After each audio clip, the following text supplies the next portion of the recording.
Expecting our first child was exciting and scary at the same time. But with a little help, we got through it.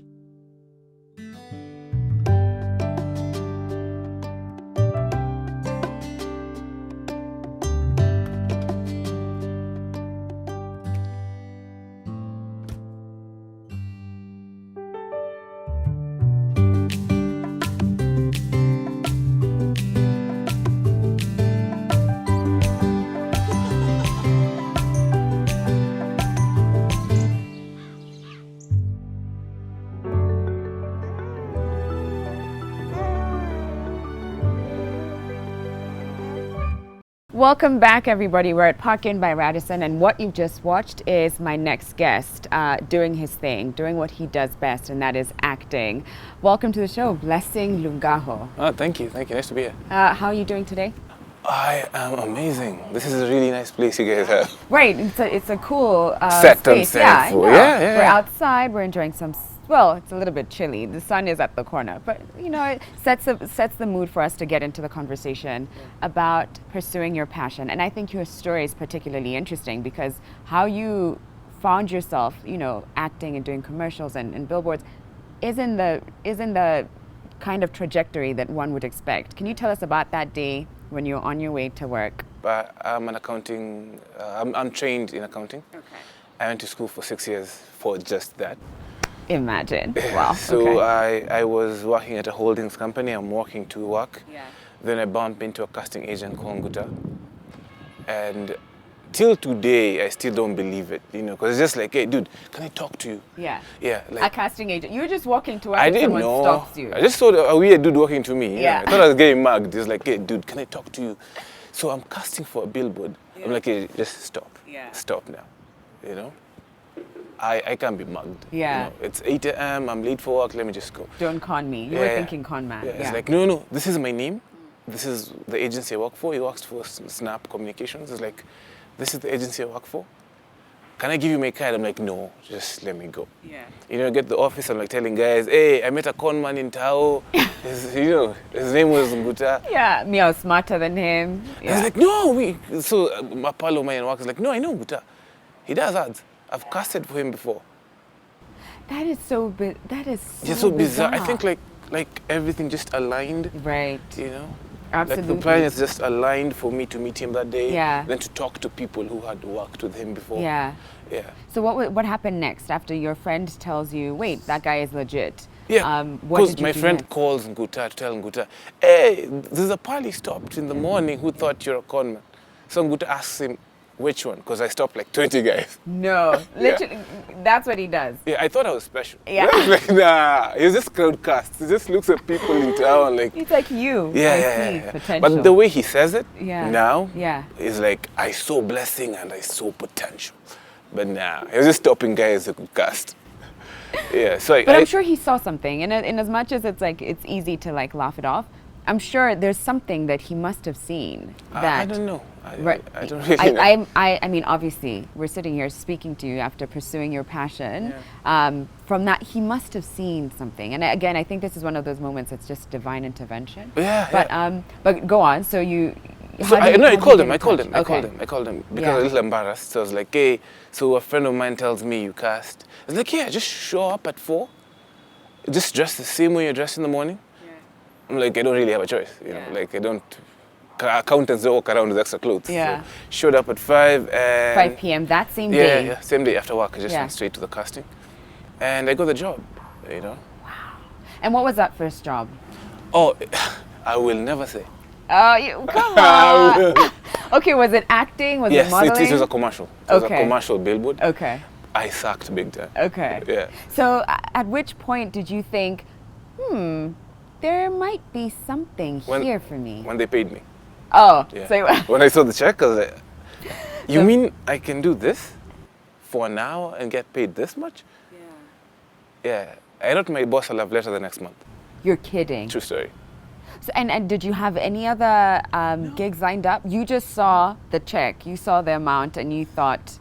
I'm blessed to be that stupid. I was like, let me just pursue this. Yeah. I thought it was going to be easy. Right. Yeah. So tell me about that.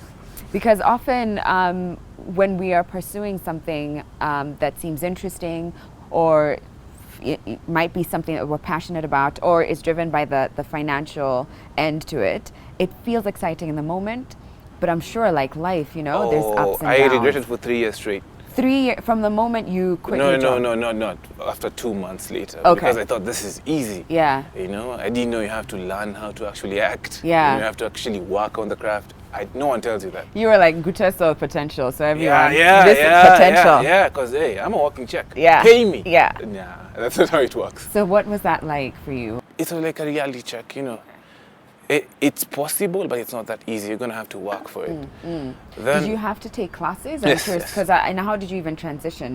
For you, was this world purely about acting, about billboards, about commercial? What angle were you looking to dive I was into? trying to get paid. Trying to get paid. Yeah. Okay. But then after a while of working on it, learning how to do it, you grow to love it. Okay. Then it takes a life of its own. Then soon you're working for it.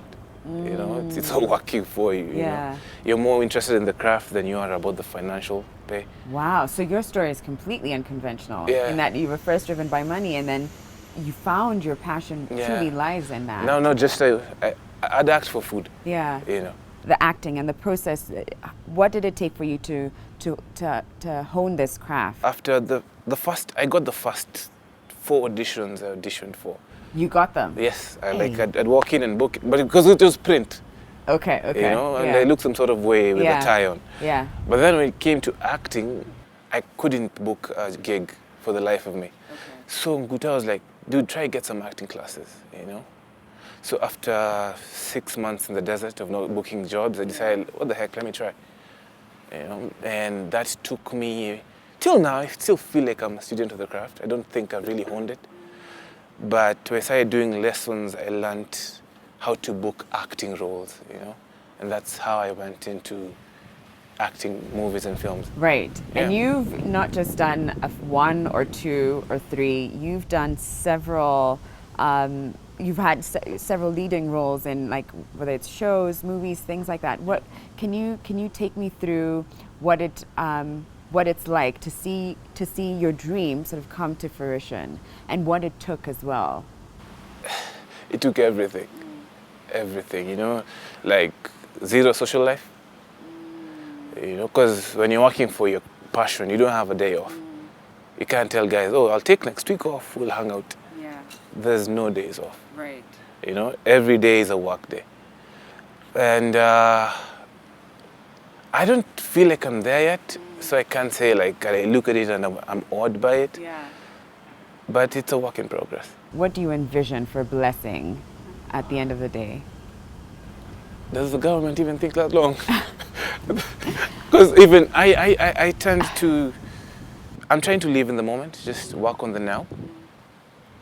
Whatever will come, because 5 years ago I'd tell you, I'm going to be this big accountant because I'm a CPA, now an actor. So I'm trying to just be present in the now as much as possible. Whatever comes, let it come.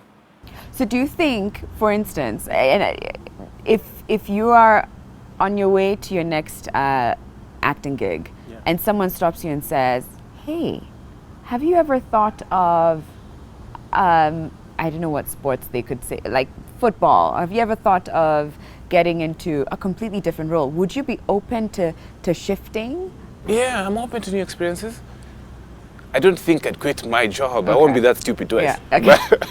But yeah, I'm open to trying new things and seeing where that leads. Do you ever miss accounting? No.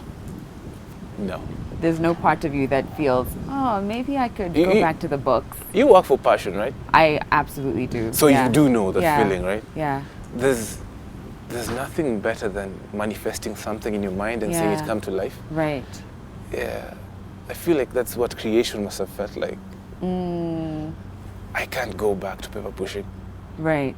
Nah, I'd be too miserable. Right. Yeah. So it has to be driven by passion. Yeah, it has to come from within. Right. What's the most fulfilling part about your job? The effect it has on people, because people see me for what I do. So I like how people meet me and expect me to be some character.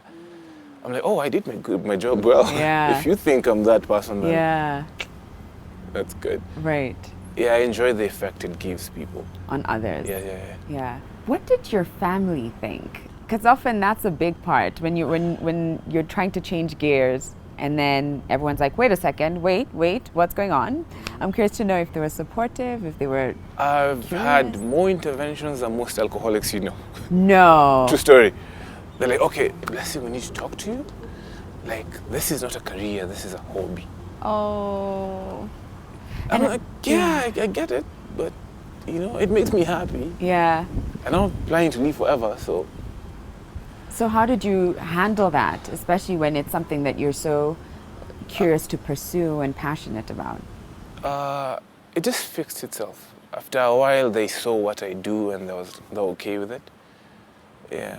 But in the beginning, it was very difficult to explain to someone like, so I'm quitting a regular job that has a pension and everything to start this new thing. So how did you even have that conversation? Like, let's imagine you're in that intervention right now, and they're telling you this doesn't look like it's going to work. Is it even a real career path? How do you react? express yourself, and how do you also sort of create that boundary? No, simple, two things. Smile and nod. Like, okay. Yeah, okay.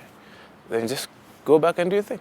And go back to the grind and Yeah, making sure you yeah. live your dreams. But now, Yeah. now everyone says, hey, I'm related to Blessing. Yeah. Yeah. Now they get it. Now they get it. Now they understand. Then I was just like, hey, you're going to be a deadbeat. We're going to have to support you. You're a grown man now, you know. I guess it took time for them to see what your vision was Yeah, as well. Doesn't it always? Yeah, that's what I was thinking too. Yeah. It doesn't matter what it is, because Because you're the one who sees it. Who sees it? Because it's real to you. Yeah. Yeah. Yeah, and it takes time, but eventually they get it. Yeah. What do you have any last words for anyone who'd be watching right now and is interested to just make that, complete change in their life? It's worth it. It really is worth it. Yeah. It's worth it. Yeah. It's worth it. It's not easy, but it's worth it. Eventually, it'll Yeah. all make sense. Yes. Okay. Yes. Thank you so much, Blessing. Thank you for having me. This has been lovely, and I can't wait to see what more comes your way, or what more you bring into the world through your art form. Thank you. Right, so we've got to take a quick break, but when we get back, we'll have a life coach who will help us try and understand what it takes to jump into the unknown and pursue our passions. We'll be back in a moment.